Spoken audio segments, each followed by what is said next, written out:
Toujours dans Si on se faisait plaisir, toujours avec Marie Codelier, donc de livre Berceau maudit qui est accompagné, je suis désolé, j'ai oublié le prénom. Par Bruno. Et voilà, par Bruno. Donc, j'avais retenu ton nom, mais j'avais oublié ton prénom. Tu peux me taper dessus, hein, pas de souci. Ça va trop loin, mais ce n'est que partie remise. Ça va tout à l'heure avec la photo. Je voulais juste aussi ajouter quelque chose en fait, parce que pour l'instant, donc on en est encore seulement à la période où Marine vit chez les bonnes sœurs. Je voulais dire que la description que tu fais, les souvenirs que tu en as sont tellement précis que tu parles de sœur Francine, Marie-Francine, qui est donc la sœur qui est la plus en charge des petites filles. C'est son vrai nom ? Non, tous les noms sont modifiés. Donc, tout a été modifié. Donc en fait, puisque elles vivent tout au couvent, les garçons aussi d'ailleurs sont élevés par les sœurs, mais les enfants sont séparés selon les âges et les sexes. Et là déjà, on sent bien ce côté très, très structure, très cassant, puisqu'ils séparent les familles sans douceur. Ce qu'on essaie maintenant justement d'éviter et de garder toujours cette osmose familiale pour ne pas perturber l'enfant dans son exactement devenir. Parce que moi je vivais dans le même groupe que ma sœur. Je ne savais pas quelle était ma sœur. Exactement. Parce que d'accord. Oui, comme on Marine. était 26 enfants. Et on n'a jamais nous a jamais expliqué. Non, il ne se donnait pas cette peine-là. Et parce qu'en fait, comme Marine a été enlevée toute petite, elle ne se souvenait pas évidemment de ses grands frères et sœurs, et donc ils vont tous être séparés, et Marine ne sait même pas qu'elle a des frères, des sœurs, et qu'elle vit pendant tu vis 2-3 ans avec ta sœur sans savoir que c'est elle. C'est ça, exactement. Près de 5, 6, c'est toujours approximatif. Voilà. Et c'est la première visite. Mais la sœur non. Ta sœur savait que tu étais non plus. Je ne peux pas dire, je ne saurais pas vous dire. La première fois que je me suis rendu compte que ma sœur était ma sœur, c'est lors d'une première visite. Voilà. Là, je me rends compte qu'elle vient avec moi. Exactement. Tiens. Oui. Voilà. Et c'est vraiment horrible. Hein. C'est une situation qui doit être. Ça doit être super dur à vivre. Nous sommes 26 enfants qui grandissons ensemble, et à la limite, nous sommes toutes des sœurs. Voilà. Ok. Donc il y a un esprit de famille qui est mis entre tous les enfants. C'est un schéma éducatif qui nie toute identité. C'est pas vrai seulement dans la façon d'organiser la fratrie, c'est vrai aussi dans la façon de s'habiller. Hein. Donc tout le monde est habillé de la même manière. Tous ces uniformes. On était tous en noir. Devient un moment magique, étonnamment magique pour les enfants, parce qu'ils ont une identité, on commence à leur donner un vêtement parce que c'est toi. Un petit tablier coloré. Voilà, et donc ce qui semblerait anodin à première vue pour finalement n'importe qui devient terriblement significatif pour ces enfants-là. Pour eux, c'est un super plaisir, c'est une fête au moment. Ils se mettent à exister pour ce qu'ils sont et pas pour ce qu'ils sont.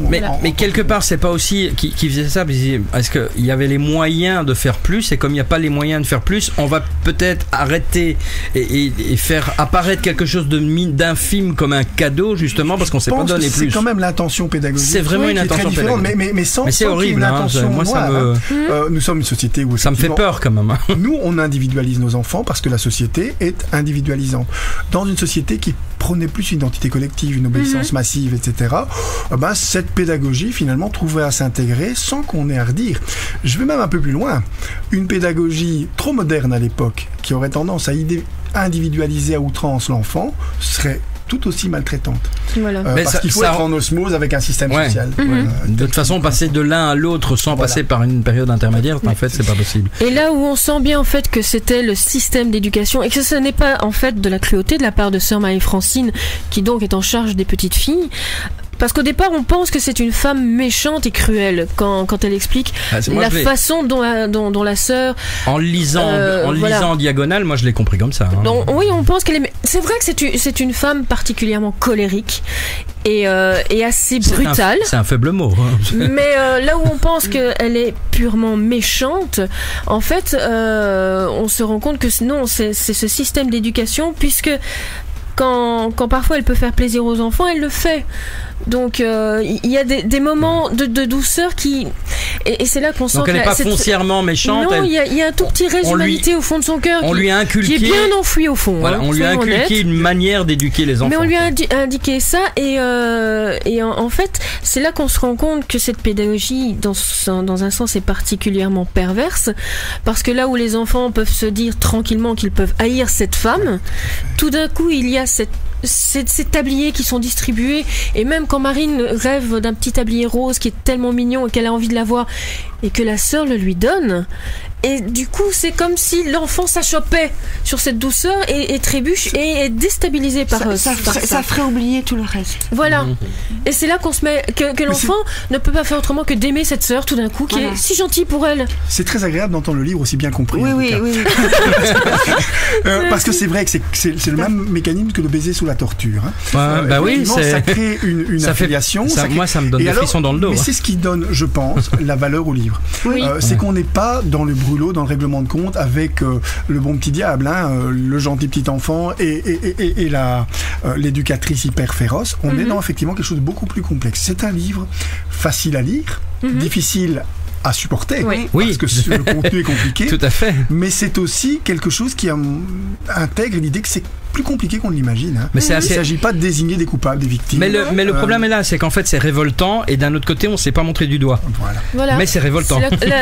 C'est toute la complexité. Enfin, ces petits moments comme ça de plaisir que je reçois, c'est vraiment ces moments-là qui me permettent de m'accrocher à quelque chose de beau dans la vie. Quoi. Ça me permet de continuer et de reprendre le dessus parce que j'ai un plaisir. Donc, parce que quelque part on pourrait se dire que les enfants pourraient se laisser sombrer. Mais si je n'ai pas ces petites voilà, on les réaccroche. C'est le principe de la récompense en continu. Si tu te portes tip top comme je te le demande, tu auras une petite récompense. C'est surtout le principe de la résilience. L'être humain est un être qui parvient à résister d'une manière parfois étonnante en s'accrochant à des choses qui ne semblent pas, qui semblent anodines. Un petit ours, par exemple, à un moment donné, sur le bord du lit, devient l'argument finalement du petit ours qu'on n'a pas dans les bras, mais devient un personnage attachement. À qui je peux parler aussi. Effectivement, s'attacher à ça. Donc, le réceptacle d'un tas de besoins, communiquer, parler, être considéré, etc. Et donc, l'enfant va créer les conditions à sa résilience parce qu'elles ne sont pas manifestées dans la vie réelle. C'est ce qui donne le ton très positif au livre. Il y a de l'espoir dans tout. C'est aussi le seul lien affectif que j'ai à l'époque.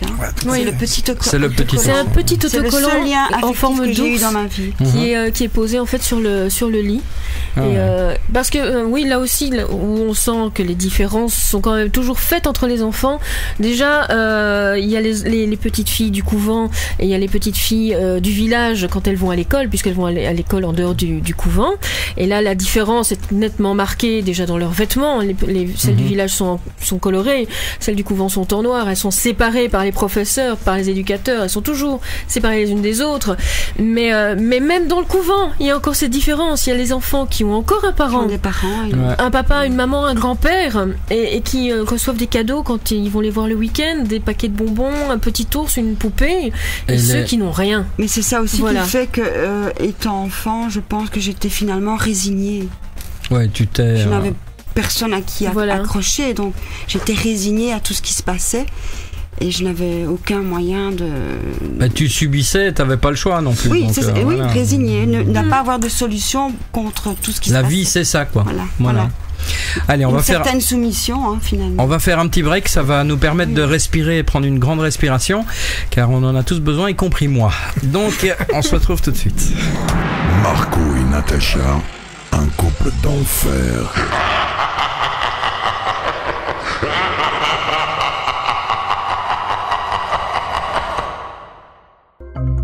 Vous recherchez un emploi?